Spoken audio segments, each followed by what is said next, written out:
Ladies and gentlemen, it's a pleasure to have her on the show this morning. Please welcome the Secretary of Housing and Urban Development, Marcia Fudge. Good morning, y'all. Everybody, y'all need to say good morning. Y'all heard it. Good morning. Good morning. Good morning. Good morning. Good morning. We just didn't want to take up too much of her time with that because we want to hear what she's talking about. No, you don't get it. Because she walked in the press room and she said good morning and nobody said good morning and she checked readdressed. So we had to yes. Listen, we have laughed at that. Good morning, Secretary Fudge. We are so happy to have you. I have to mention that she is a proud member and past national president of Delta Sigma Theta Sorority Incorporated, founded in 1913. All right, my sisters. Yes, ma'am. And I'm a member of Omega Psi Phi Fraternity Incorporated. My brother. Yes, ma'am. Yes, ma'am. So we are so happy to have you this morning, and congratulations on your new appointment to HUD. You are the second black woman to lead this department after another Delta, Patricia Roberts Harris. That's right. Back when Carter was president. And so how was it getting sworn in by Vice President Harris last month? It was just one of the highlights of my life. I very much enjoyed being in Kamala's company. I call her a friend, and I am just so proud that she could swear in. She could swear me in with my family. It was an extraordinary day.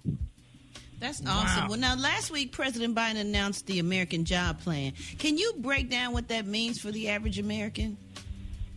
I absolutely can. Thank you. You know, it's interesting to me that people think that it's not a good bill. And let me tell you why it's a great bill. The first thing is it's going to create almost 3 million jobs. And most of those jobs are jobs with people with high school diplomas.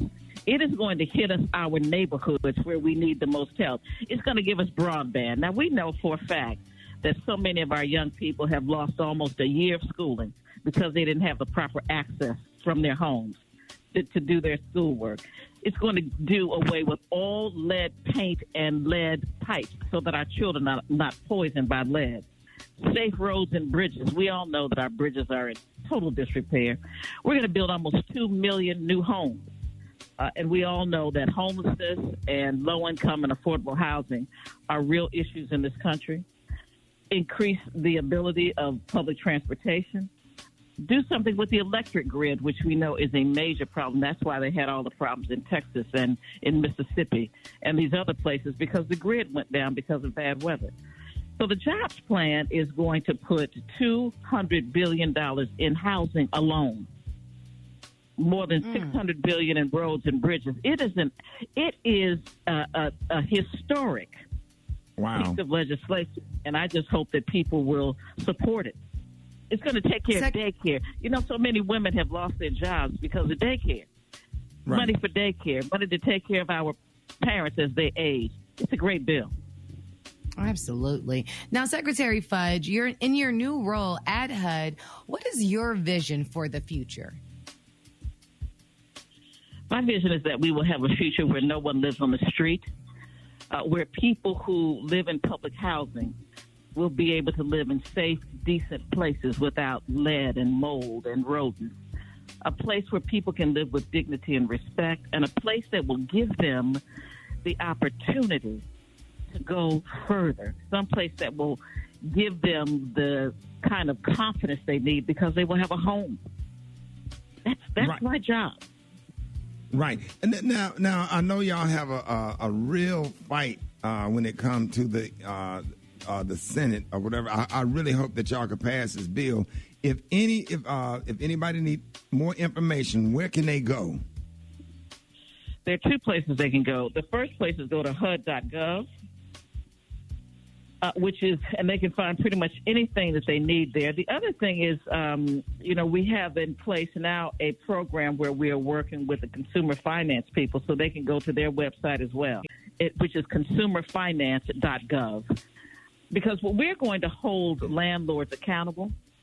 No matter what COVID is doing, I understand that there are difficulties, but we are not going to allow them to not take care of their properties and take care of our people.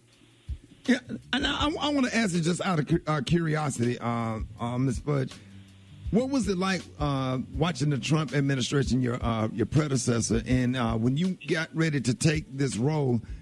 Were you like, okay, I got to clean up this? What was some of the things that was the most concerning to you? And I really got to fix this. I got to clean this up right here. This ain't right. What were some of the things that really stood out? I'm just curious. The most concerning for me was just the neglect over the last 4 years. The previous administration really made an effort to disinvest and to discount agencies like HUD. Any agencies that really were on the ground and work with people, they cut funding, they cut staffing. So even though I have outstanding people who work for HUD, and I mean they work very, very hard because they're understaffed and they're overworked. So the biggest problem was just the neglect. And the unconcern about people in need. And so it's just some of it is just a matter of attitude and leadership, but also it is a matter of putting our money where our mouth is and doing the things that we are required to do. Right. I am so excited to have you on this morning, and congratulations again to you, and thank you so much for taking time out of your busy schedule to talk to us this morning. Ladies and gentlemen, please give it up for the Secretary of Housing and Urban Development, Marcia Fudge.